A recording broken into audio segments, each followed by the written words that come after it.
Hi, this is Inez and Rachel again. We're here today with Nico, the Greek Goliath, because I can't pronounce his last name. Come And on, man. we're gonna do Give it a whirl. Give it a whirl. Come nope, on. tap. Okay. That's how you do it Nico, again. Nico Chapralis. Pralis. Close enough.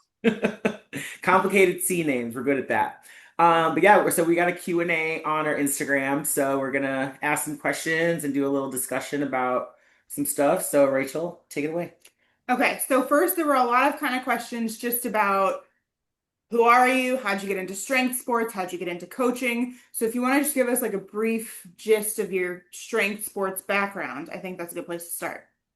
I will give you the abridged version of my quarter century in strength sports. So basically, I started weight training when I was 14 years old, my freshman year of high school. There was a weightlifting team, but it wasn't like an Ollie weightlifting. It was just like a let's go to the gym and lift weights team. And I joined that. And there were these two guys that trained at the gym that I was at that were like pretty good powerlifters. And I was just training with my high school friends. And these two powerlifting guys like kind of took me aside and they're like, hey kid, like you're a lot stronger than your friends. You should do powerlifting. And I was like apprehensive because at that point, like I just wanted to lift weights and get jacked and get chicks. And like I looked at all the powerlifters back then and they were like just a bunch of fat guys that wore like, multi-ply suits. And I'm like, man, I don't know if that's really for me. Um, but I did it and I really enjoyed it. And then by the time that I was 17 years old, I won New England Strongest Teen. And then when I was 18, I won New England Strongest Man. And then just kind of pushed forward with my powerlifting career. Won several regional titles, two national titles in the USPA. And in 2016, I won the IPL World Championship in the 308 class. During IPL Worlds, I tore my right rotator cuff on my second bench attempt. Went to get that checked out by a doctor who was not a sports specific doctor, and he basically just told me like, well, if it hurts to bench more than 200, then just don't bench 200. And I was like, fuck, all right. But for whatever reason, it didn't hurt to overhead press. It just hurt to bench. So that's what kind of got me into strongman was my inability to be competitive in powerlifting. While I was training for IPL Worlds, I had frequented Derek Poundstone's gym, Poundstone Performance down in Connecticut, and he's the one that was kind of like, you should do strongman. And he's like, I'll coach you. And I was like, yeah, sick, awesome. So I spent a year like learning strongman and prepping for strongman shows. And then my first scheduled strongman competition, COVID hit and everything got canceled. Which like looking back, now that I know like who everyone was in strongman, like I was signed up for New York Strongest Man. Like Kevin Fairs was signed up. The Hodge brothers were signed up. Steve Tripp, before I knew who Steve Tripp was signed up. So like, so unfortunately, COVID kind of threw a wrench into that whole deal. And then when that kind of passed by, the first show that I did was Massachusetts Strongest Man, which I qualified for USS Nationals, podiumed at USS Nationals, and then just kind of got invited to a bunch of pro shows after that. Then unfortunately tore my tricep, which was like the beginning of my kind of shitty stint of luck and being stupid and not really allowing myself to fully recover before I jump right back into shit. But yeah, I mean, I've done some cool stuff. I mean, I won the 2022 American Deadlift Championships. I've my last four pro shows, I've been off the podium by a point or less, so I'm kind of on a fourth place streak right now, unfortunately. So, but hopefully my big comeback show is in 6 weeks now, 7 weeks. The week after the Strongest Man on Earth, I'm doing the All American Pro in Pittsburgh, and fucking a. Hopefully we'll be able to perform like I hope I can perform, and get on the podium and break that streak of shitty luck. But that is my career in a 4-minute nutshell. So What are let's the go. events at the American Pro? Max log, which is going to suck for me because like if it was log for reps, I'd probably be able to like eke out mid pack, but like there's a lot of really strong pressers there. Like Gustafson will probably go over 400. There's a few guys that'll probably be in that, 180 to 200 kilo. And I'm just looking to chip in like if I can hit 340 or 360 and like get, lower mid pack, because the rest of the events are pretty solid for me. It's a side handled car deadlift for reps, which like if I don't win that, I should quit. 350 sandbag max distance front carry, Ooh. which like I'm pretty good at sandbags. Wrecking ball hold, and then a bag toss. Which the bag toss, I'm not worried about the weights. It's just I'm worried about being able to get full extension in my rotator cuff, Yeah. and we'll see how my trajectory is come show day. Because with rotator or shoulder injuries in general, like it's not the power, it's the aim that I'm worried about. So, but we'll be fine. Find out. Exactly. Okay. And I will say that like this show is probably it's like the first show in a long time that like I really have gone into just to like I really don't care. Like I just want to have some fun because Sounds like in me in every show. 2021 and 2022, like there was a lot of pressure on me to like be like one of the next guys, Mhm. And I don't want to say like I cracked under that pressure, but like it definitely I just wasn't having fun, and I like forgot that that's important, So I think that's one of my problems. Like I had like a fifth place streak, like you said, the fourth place streak that you have. But like I had a fifth place streak, and it was because I was like I wasn't having fun. It's like I was having fun at Rainier and I was winning. I was having fun at whatever America is, whatever. And then it was like at the big shows like Arnold and OSG and stuff, I was like so much pressure like felt on me. And I was like, fifth place, here I come, like, and I'd be in yeah, first place or second place at the end of day one and then just tank from there. And it was like, why? I never understood. And then you start having fun and then things change. So, we put the FU back in fun. yes, exactly. All right, you ready for some questions? Let's do it. Let's go. This is our personal favorite, so we're going to start with this one. Who would win in a boxing match? Inez or three Rachels attacking her at the same time? Inez easily.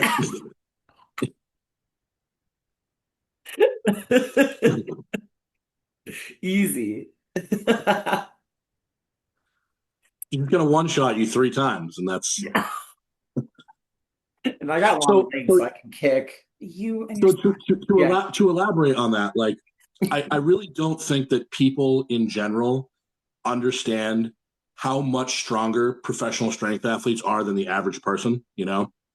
Like, and obviously, like you compete as well, Rachel, but like yeah, I not don't think well.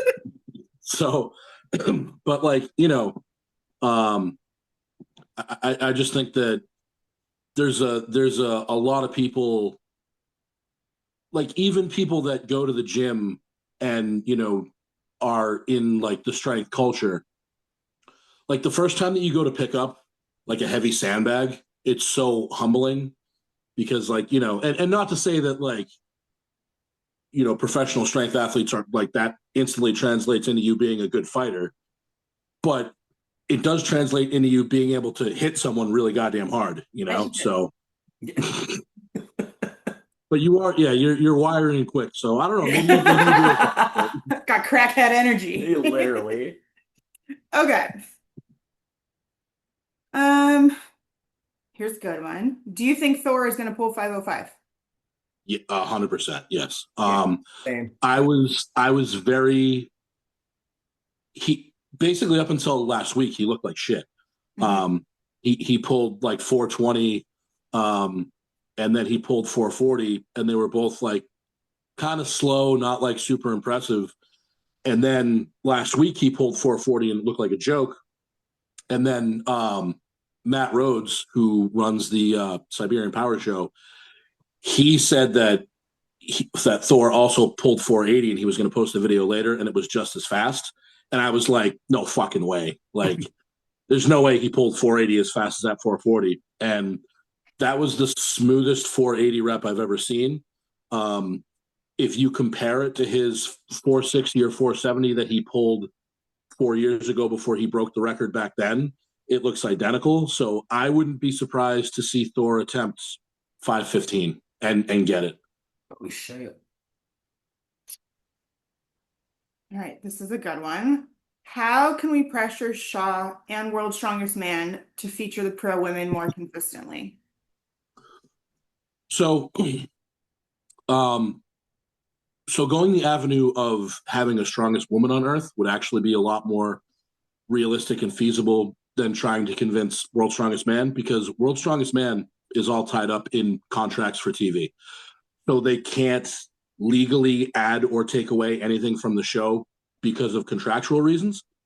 But Brian is in control of the Shaw Classic and the SMO. So realistically, it would be far more easy, a lot closer to this point in time to see a strongest woman on earth. And I think that, the way that the Arnold and the Rogue has evolved and has included the women, especially the Rogue with equal prize money, the Arnold is still sadly kind of trying to catch up. And hopefully this year they'll kind of bridge that gap a little bit, compensation wise. But I think that with Brian's reputation of, putting the sport and the athletes first, I would say that there's definitely an obligation on his part, having the ability to bring the world-class women in and have them be a part of the show to do that. And it's definitely, I plan on attempting to have a conversation with him about that next month when I'm there. And, I don't know how much time that we'll have to have conversations like that, but hopefully once, the show is over. I know last year, that's the Sunday night after the show. He had a bunch of athletes over his house and they sat by a fire pit and just kind of shot the shit. So if I have the opportunity to be in a situation like that, I would definitely advocate for, at least going in the direction of bringing the women in, because, if the men have the big four, I mean, right now, like the women really have the big two. And I think that, the sport needs to continue to head in the direction that it's been heading in the last 5 years and showcasing these elite level women along with the men. Agreed. And not just the big four, but they have Giants Live. We don't have any of that. That's true as well. So like Yeah. they have Britain's Strongest Woman, which is today, but like that's it. They used to have the US versus UK, which did showcase 3 or 4 of us, but yeah. Yeah, I mean, I think that the real issue is just that when you are an elite level pro woman, the opportunities are few and far between. Yeah. And I think that you guys have proven now that you are a viable commodity monetarily to the sport. This year at the Arnold, it seemed to me that there were just as many people there, to watch you guys as the men. And, the ovation for the women was just as loud. When Nez hit the big overhead, and when Lucy hit the big deadlift, and Andrea and Lucy were going back and forth, like people were going fucking crazy, So I think that, I've never necessarily been a person that thinks that women just deserve it because, like with the WNBA, for example, like they are compensated by the NBA, and like nobody buys fucking tickets to the WNBA. Like it's just you should be compensated like with what you draw, Mhm. And my biggest example to that is always, when Ronda Rousey came into the UFC, she was the main event of pay-per-views and she was selling out arenas and she was compensated as such. Just because you make a league with elite level women in some kind of discipline doesn't mean people are automatically obligated to compensate you as if you were a commodity as such with the men, Mhm. Like you look at like women's tennis, Serena Williams makes millions and millions of dollars because she's the best at a sport that draws money. It's all about drawing money. Strongman in general doesn't draw much money, which is why, the Rogue is $125,000 for the men, and that's the highest paying show compared to other men's professional sports. That's what they make, per pitch in baseball. So it's not necessarily about men and women. It's about growing the sport in general Yeah. and catching the women up to the men now that the women have proven that they can draw money, sell tickets, and be a viable commodity. That's my opinion. Yeah, I mean, as someone who was in the stands for the Arnold, I would argue that during the women's lifts, I think there was much more of a buzz because, and I know that this changes, but I feel like for the men, it turned into a pretty predictable show. Uh, Yeah. and obviously there's been a lot of switch ups recently, and that's not the case anymore. But the energy and the excitement when the women were going was, I would say, equal to, if not greater than the men, which was so fun. Yeah, I mean, I would tend to agree with, not the big talking point right now is with Hooper pulling out of Strongest Man on Earth. Mhm. Does that diminish the show? And personally, while I wish Mitch the best and Godspeed in, solving whatever personal problems he has and healing up from whatever injuries he has, I think now, it's kind of like, well, who's going to win? Because I don't think it got boring watching Mitch win everything time and time and time and time again because it was kind of like watching like our version of like a Michael Jordan or a Tiger Woods build his legacy. Mhm. But now that he's been forced to take a step back, who's going to slide in and who's going to fill that void now? And I don't think it diminishes anything in the show because you can only beat who shows up. Yeah. Um, but yeah, I think that I think that it's going to be very exciting, and I think that the way that the women's division is right now, obviously I'm a fair bit biased, but I think that we have the opportunity with Nez to do the same thing that Mitch did the past few years and continue to be on this winning streak and build her legacy and have people feel privileged to be able to watch a once in a lifetime athlete continue to do well. So Thanks. All right. Was it intimidating as a coach to step in and coach an athlete as established as Nez? not really, just because my training principles and my training philosophies are pretty much the same for any, I'll say, established athlete. When you get someone who's never lifted weights before, like a monkey could pound a keyboard and make a program that's going to make them stronger. As long as they're in the gym doing literally anything, you're going to see, a certain level of progress. But when someone gets to, I'll say, like the national level, and you start seeing the diminished returns on the newbie gains, that's where I think you really have to implement, a lot of the higher level coaching practices that we do with higher level athletes, where those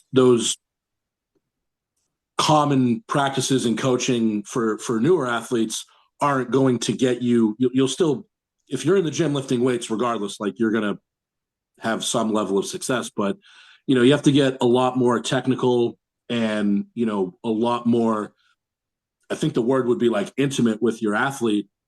And I've done that several times with some of my athletes that they haven't had the same level of elite success as Nez, but I mean, Dane was my first. Well, he wasn't my first client, but he was one of my first clients, and he was a local level competitor, and we in 2 years we took him from a local level competitor to a national level competitor to he qualified for OSG and then went into OSG, and he was in the top 25 in the world. So and that doesn't really, that system that I implement doesn't change massively athlete to athlete. So I know if I can do it with one person, I could pretty much do it with anybody. It's more the minutia and having a relationship with your athlete and knowing what you know, what makes them tick and what is going to benefit them individually, more than the X's and O's on a piece of paper. So, so I was very excited at the opportunity, and I mean I still am, and I'll be excited as long as she decides to continue to lift weights. But as far as intimidated, I mean, I don't know. There's not a whole lot. There's not a whole lot that I find terribly intimidating, just because I don't know. I mean, I work on the ocean, and that's like really scary sometimes. So as far as like writing shit down on a piece of paper for someone to lift weights, that's not really that bad. So And Dane also, we should mention, has one of the most handsome and best dogs Oh, that I've Groot. ever seen. Groot. Groot. Sure does. Good boy. So you can't leave that out. No. All right. A couple questions about your athlete fund. Is that still going? What are you using it for? Yeah. So, you know, a couple months ago, I started a athlete fund. Um, the title of the athlete fund was just to piss off Bobby Thompson. That was literally the title. It wasn't like, because Bobby made some post about,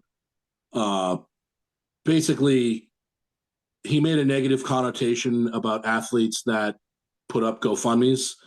And, you know, I feel blessed to, you know, I'm not like rich or rolling in dough or anything, but like I've never had to um, figure out how to get myself to a show or pay for an entry fee.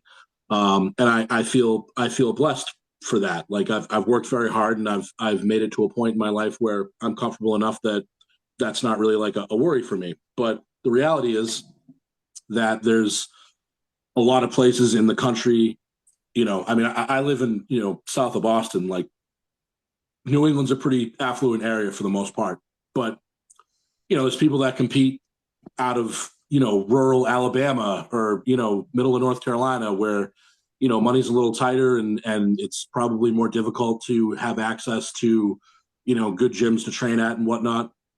And I just kind of decided to start an athlete fund for people that, you know, basically were struggling to find a way to pay their entry fees into, yeah, I didn't want it to be for like just like local shit shows, you know. But Strongman Corp Nationals was really the show that I kind of, you know, put out there as, if you're having trouble finding a way to pay for this, because, you know, realistically, you know, your thoughts about Strongman Corp as a company is one thing, but you know, it's $280 as an entry fee this year, which is, that's fucking ridiculous. You know, I mean, in the past, like back in the early 2020s, you know, 2021, 2022, when I was still competing at the national level, it was like $120, you know? And when you couple $280 with plane tickets and hotel, and if you want to bring, you know, your wife, your girlfriend, your kids, like we're asking people to spend thousands of dollars on, you know, 1 or 2 days here. So I just thought it would be cool to kind of, you know, start an athlete fund for people that actually really needed it.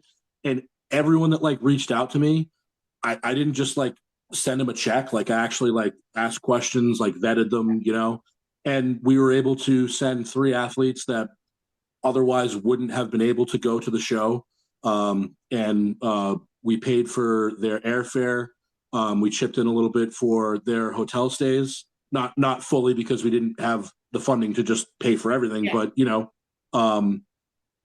I mean, I think that a plane ticket and a one night covered at a hotel is, you know, it's great to kind of take a little bit off their plate Yeah. and make it so that they can, you know, focus on the show.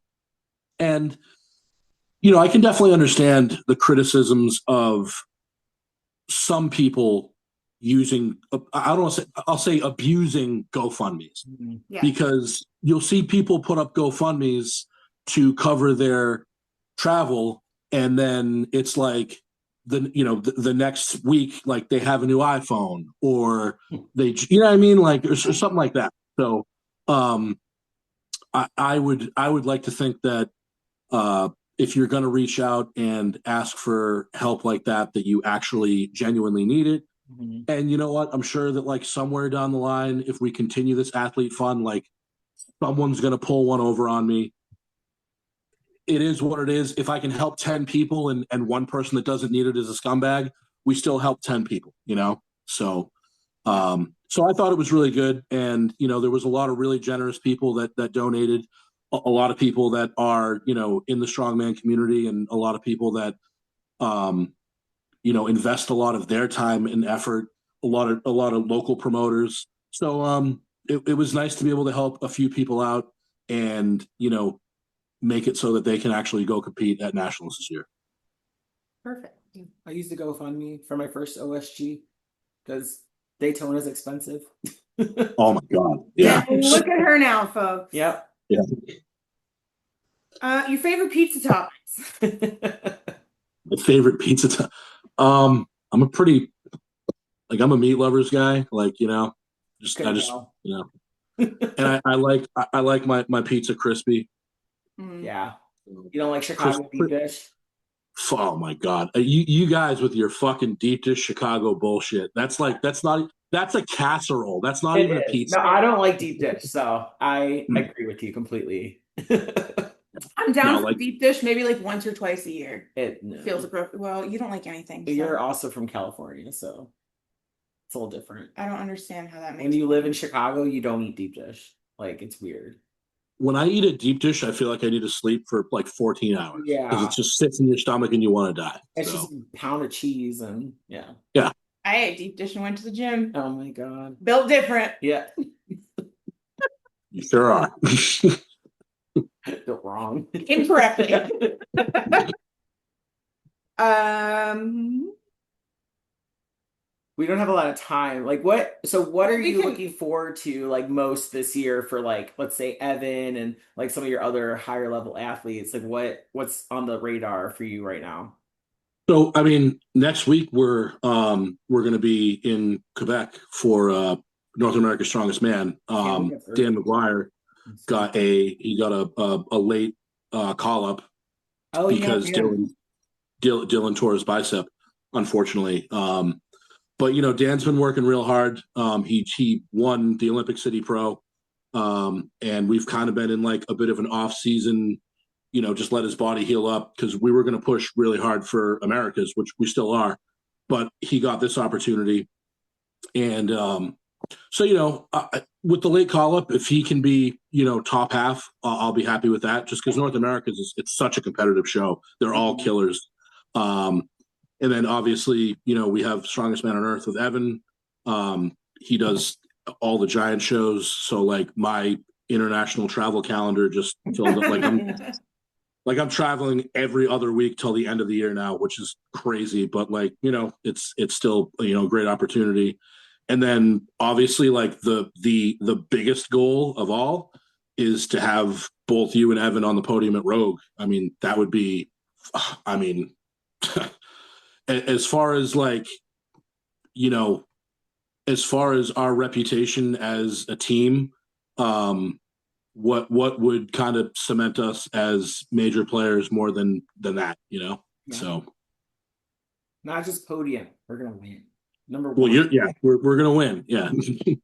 Hell yeah. numero uno. We still have a couple minutes. Yeah, we do. We have like 6 minutes. I don't have the like paid for Zoom, so it cuts you off after 40 minutes.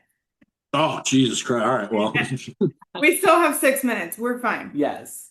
Um, this one's more for you. What would you say working with Nico has helped you improve with overall? Um, I think working on weaknesses, like I feel like for the last 5 years, it's been a big focus on just like my strengths. So like a lot of split jerk, a lot of, whatever. And now it's like, no, you're gonna sit down and strict press this. Like you're gonna like actually grow your upper body and you're gonna do the things that you suck at. And I think that that in itself has made me a better athlete because I cry to Nico all the time. I'm like, oh, I'm so weak. Like this sucks. And he's like, well, you never done it before. So like Yeah. now you're like forced to do something you haven't done. So, you're not going to be great at it at the start. And I think that's a good, mental shift for me because like I used to just be good at something when I started it, you know? And now it's like, damn, I can only press 135. Like this sucks. So I think that has helped me a lot.